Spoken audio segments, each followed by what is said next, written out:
জনপদ আমরা তৈরি করতে চাই, যাদের এই কথাগুলো পছন্দ হবে না তারা এই জনপদ থেকে তাদের পছন্দ নিয়ে অন্য কোথাও চলে যাবে। আকাশপথ তো খোলাই আছে,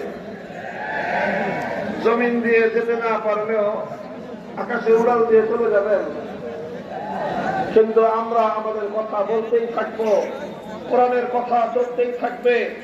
আল্লাহর কোরআন দ্বারা এই সমাজ গড়ার আমাদের অব্যাহত প্রচেষ্টা চলতেই থাকবে এবং ইসলামী সমাজ ব্যবস্থা ইসলামী বিপ্লবের মাধ্যমে আল কোরআনের রাজ কায়েম না হওয়া পর্যন্ত অব্যাহত সংগ্রাম চলছে এবং চলবে ইনশাআল্লাহ।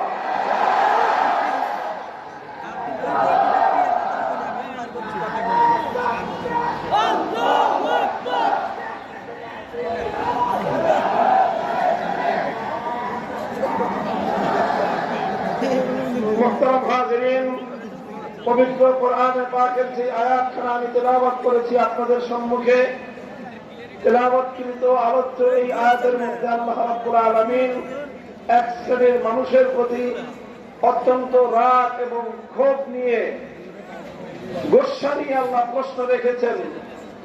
আলাম তারা ইলাল্লাযীনা ইয়াযুমুনা আন্নাহুম আমানু বিমা উনজিলা ইলাইহিম